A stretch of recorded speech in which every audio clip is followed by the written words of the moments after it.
What is going on, guys? Welcome back to another video. Hope you guys are doing well. Just got a quick tutorial for you guys today. I thought it'd be quite relevant, especially with like WHEEZY taking over this whole year in terms of like just banging out banger after banger. I thought I'd do a quick mixing tutorial on how he gets his drums just sounding like real like thick and punchy. Like it's just his own sound. Like I don't know how to explain it, but if you guys listen to WHEEZY's songs as opposed to someone like Metro Boomin or Southside, like his drums are just slapping at the minute. So I thought I'd put together a quick tutorial on how to do that. Just a quick disclaimer though, if you are working inside of FL Studio 11, I don't think you guys have this feature when it comes to doing this little trick. I think you can use another feature, but it doesn't have like the same effect, so it could be useful. But I've recently upgraded and like I cannot tell you how much better this sounds by using this one technique. So before we get into the video, this isn't going to be for everybody, but if you want to add like an extra strategy for selling beats through Instagram, I've put together a free guide that shows you how to find artists, reach out to them that's not, in a way that's not spammy, and just how to like network a sale, how to just, close a sale on Instagram. So if you guys are interested in that, go ahead and click the first link in the description. That will take you to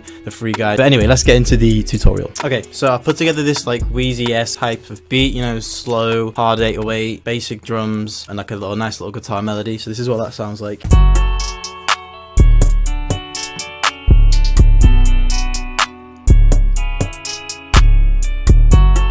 Okay, now like as you can hear, the drums sound okay, but like they are kind of thin. Like they are missing something, and like the difference is like when you just throw in samples and export it, it's just gonna sound thin. It may sound good in FL Studio, but when you export it, it's just not gonna sound as good. So what you need to do, and this is golden, like this is a gem right now. Open up each sound. I'll just do this one by one. When you click on the sound in the pattern maker, you're going to get this box here. You're going to click this little tab here under the pre-computed effects, and you're going to use this boost knob. As you see, when I pull this boost knob up, the sample like clips a little bit. But what we want to do is play with this knob until the sound is sounding like, kind of clipped, kind of like thicker, and it's just kind of like you just do it by ear, but you don't want to go way too high. You just want to kind of bring it up slightly. So if you take a look at the wave sample as a visual, then when you put it up, you just want to go past it, clipping a little bit, and that's kind of like the sweet spot I found. So you're going to do this, and you're going to repeat this for every sound, every sample in the beat, and every sound, including the 808. I'm just going to quickly run through it now, and I'll show you guys what it sounds like afterwards.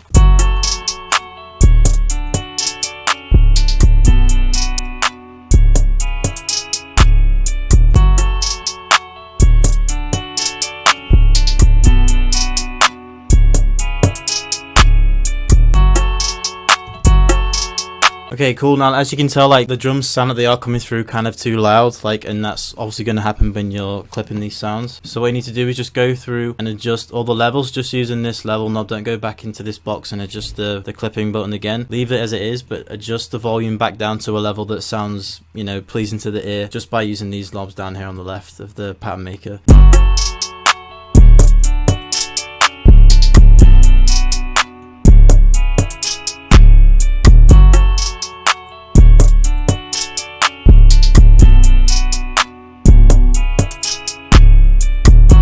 Okay, that's sounding pretty good. Now, there's one little extra step that I wanted to show you guys, and this is a really simple thing. You don't need to have any paid plugins to do this. This is just a real simple little technique that I do after I've done all this stuff. And this is like what I do for every beat. It doesn't depend on what kind of sound you've used. I just do this in every beat, so you should be able to do it in yours too. So what you're going to do once you've done that is send all these drums into the mixer.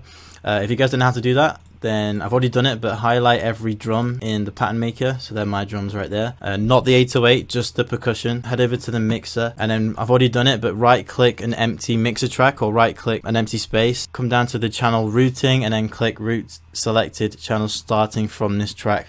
That way it'll just drop every sound into the mixer like it has done here. Okay, now what you want to do is send all of the drums just to one mixer track, so you don't have to do this on every single sound. So you're just going to go ahead and rename a mixer track, an empty one. I've just called this one drums, and the way you do that is hold shift and left click, and then just rename it drums. Give it a color if you want to, like I have, and then you're good to go. And then you're just gonna send each sound, so each sound in the drums are going to run through this one mixer track here. And the way you do that is click the first drum, head over to the drum mixer track, right click it and click select, and then click route to this track only. I've already done it, and then you're just going to repeat that for every sound, and then boom, they should all be running through. Solo the drums, you should see that they're all running through like that.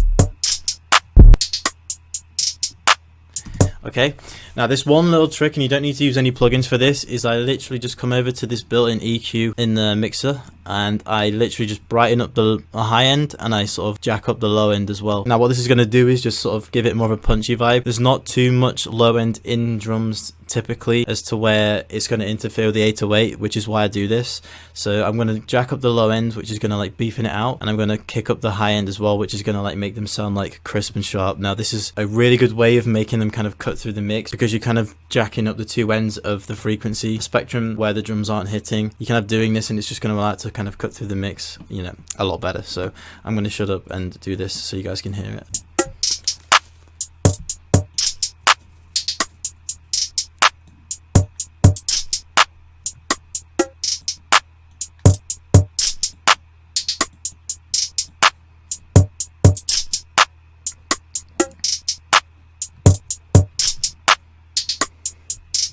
Okay, and that is literally all I do to it. There's a few other things that I'll do, like with saturation and distortion. If you guys want to see like a full mixing tutorial, I have actually done one. I'll drop it in the I'll put it as a card, like right now when I edit this. But yeah, if you guys want to see like the full mixing process from me, then go ahead and do that. But this is kind of like an update because I used FL Studio before, FL Studio 11, for now I'm using FL 20. Yeah, if you guys want me to do like an updated mixing tutorial, then drop them down in the comments and let me know. And yeah, I hope you guys enjoyed this tutorial. Make sure you subscribe, make sure you hit the bell so you don't miss out on any upcoming tutorials, beat contests and all that good stuff. And yeah, I'll see you guys next time.